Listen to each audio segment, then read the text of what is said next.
আচ্ছা সোনামণিরা, তোমাদের আজকে আমি একটা বিষয় বলি। আমার কাছে কয়েকটা বিভিন্ন ধরনের নালিশ এসছে। হ্যাঁ, তো এই নালিশগুলো আসলে আমি চাই না যে এই নালিশগুলো তোমাদের কাছ থেকে আমার কাছে আসে।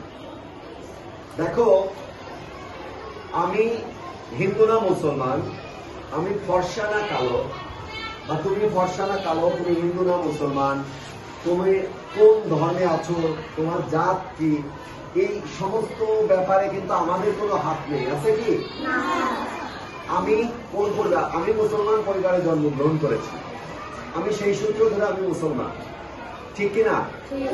কেউ হিন্দু পরিবারে জন্মগ্রহণ করে, সে হিন্দু ধর্ম পালন করে, তাই না? তো এখানে তো তার কোনো দোষ নেই, আমারও কোনো দোষ নেই। আছে কি? আবার একজন গরিব পরিবারে জন্মগ্রহণ করে, আর একজন কি করে, বড়লোক পরিবারে, ধনী পরিবারে জন্মগ্রহণ করে। এখানে কি ওই ছেলেটা বা মেয়েটার কোনো হাত আছে? নাই। কেউ সৃষ্টিকর্তা তাকে একটু ফর্সা করে তৈরি করেছে, কাউকে আবার একটু রংটা একটু কালো করে তৈরি করেছে, কিন্তু এতেও তো তার কোনো দোষ নেই। তাহলে এই ধরনের কথাবার্তা, মানে একজনকে ছোট করে কথাবার্তা বলা কি আমাদের ঠিক? সবাই বলো তো ঠিক? এই যে তুই হিন্দু, তুই মুসলমান, তুই ছোট জাতের, তুই বড় জাতের, তুই ধনী, তুই গরিব, তুমি ফর্সা, তুমি কালো, এই যে এই ধরনের কথাবার্তা বলা, এটা কি ভালো? ভালো না। তো আজকে থেকে আমরা এই যে খারাপ যে কথাগুলো আছে, ছোট করে যে কথা শুনলে আর একজন কষ্ট পায়, মনের মধ্যে কষ্ট পায়, সেই কথাগুলো আমরা আর বলবো না। কি বলো তোমরা? তোমাকে আমাকে কথা দিবা? সত্যি? আর বলবা না তো? একজনকে ছোট করে কোনো কথা বলবা না, বলবা? মানে সে যেন কষ্ট না পায়, যে যার ভেদাভেদ, ধর্মীয় অনুভূতিতে আঘাত, এই সমস্ত কথাবার্তা আমরা আর বলতে চাই না। আমরা আর বলতে চাই না। চাই না মানে চাই না, বলতো? চাই না মানে চাই না।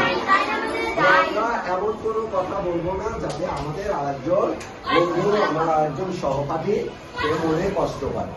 আর মনে যদি কেউ কষ্ট পায়, তাহলে সরাসরি সৃষ্টিকর্তাও কষ্ট পায়।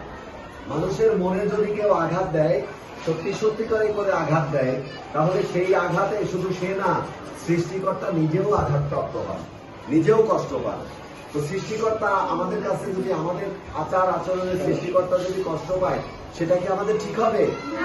আমি নাই, আমার যে যারা আছে সহপাঠী, তারা না একটু কষ্ট পায়, কিন্তু আমি তো সৃষ্টিকর্তাকেও কষ্ট দিচ্ছি।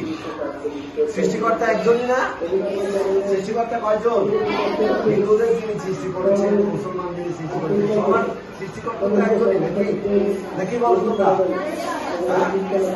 বলো না?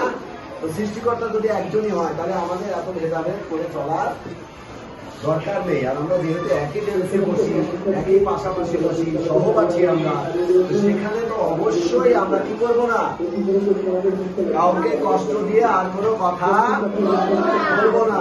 সবাই আমার হাতের দিকে হাত বাড়াও তো, বলো, আজ থেকে আমরা কাউকে কষ্ট দিয়ে কথা বলবো না। আজ থেকে আর আমরা কাউকে কষ্ট দিয়ে কথা বলবো না। ওকে, ফাইন।